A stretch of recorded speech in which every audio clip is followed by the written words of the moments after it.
نملة صغيرة هيأتها قصيرة لكنني وفية دؤوبة دامية. الرحمن الرحيم من عدم حتى التنجلة 5 yaşında. Bismillahirrahmanirrahim من adım Mehdiye Yelme 6 yaşında.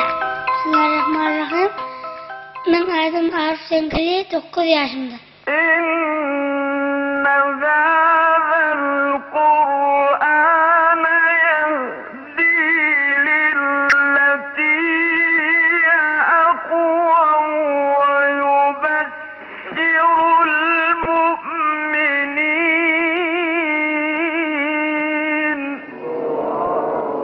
Kur'an kim için iniptir? Biz mahluklar için iniptir. Kur'an-ı Kerim neçe sure? 114 sure. Kur'an-ı Kerim neçe ayet? 6666 ayet. Kur'an-ı Kerim neçe para?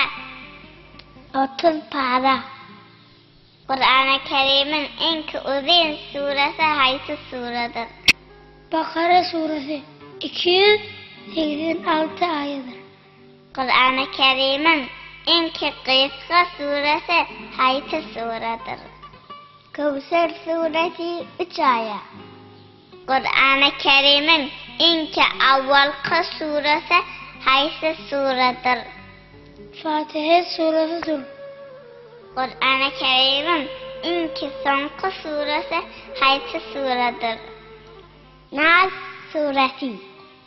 Kur'an-ı Kerim'de en uzun ayet hangi ayettir? Bakara surenin 282. ayetidir. Ayet-el Kürsi hangi surededir? Bakara surenin 255. ayetidir. Peygamber aleyhisselam'a birinci nazil bulur ayetler hangi ayetlerdir? Alaq surenin 1. ayetinden C5. ayetine gelyencedir. Peygamber aleyhisselam'a en sonki inen ayet hangi ayettir? Bakara surenin 221. ayetidir. En faziletli ayet hangi ayettir? Ayet-el Kürsi'dir. Hangi sure 2 mertebe nazil oldu? Fatiha suresi. Hangi surede Bismillahirrahmanirrahim 2 mertebe tekrar oluptur? Mübarek Neml suresi. Kur'an-ı Kerim'in neçe yerine telavat secdesi var? 14 yerine.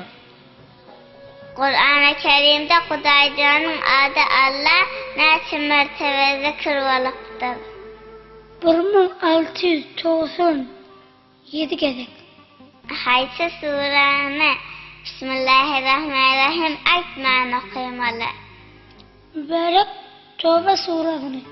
Hangi sure her ayetinde Allah'ın adı zikr oluyor? Mücadele suresinde. Hangi ayet Arap'ın 28 harfinin başını özüne yerleştirmiştir? Feth suresinin sonki ayeti. Kur'an-ı Kerim'de neçe peygamberin adı zikr oluptur?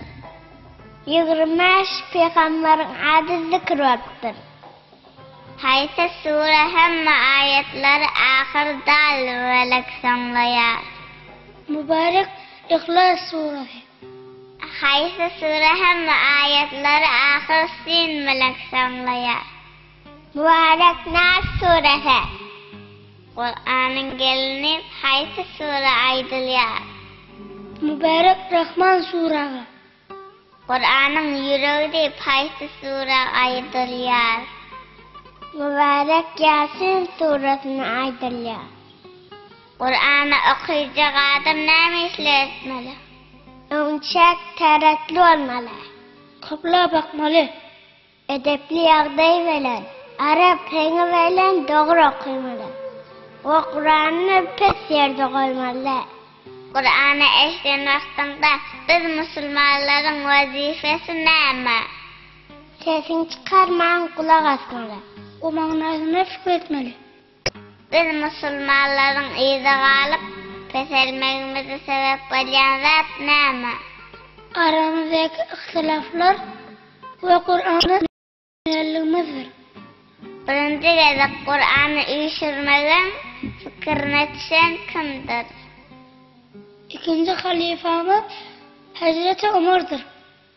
Sahabelerin vaktinde kim Kur'an-ı Kerim'ini tefsir etmiştir?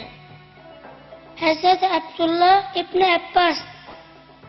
Birinci Kur'an-ı Kerim'ni Mekke'ye Mükerreme'de kıyıgırıp okuyan sahabe kimdir? Hazreti Abdullah İbni Mesud'dur. Peygamber aleyhisselamın vaktinde Kur'an nerede saklandı?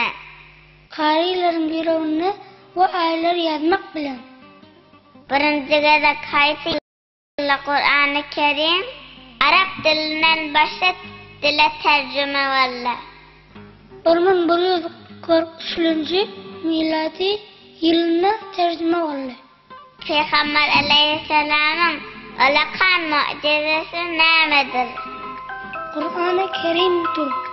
إني نملة صغيرة حياتها قصيرة لكنني وفية دؤوبة ذكية أعاون الجماعة لا أستكن ساعة فنحن إن نمس تعمل المجاعة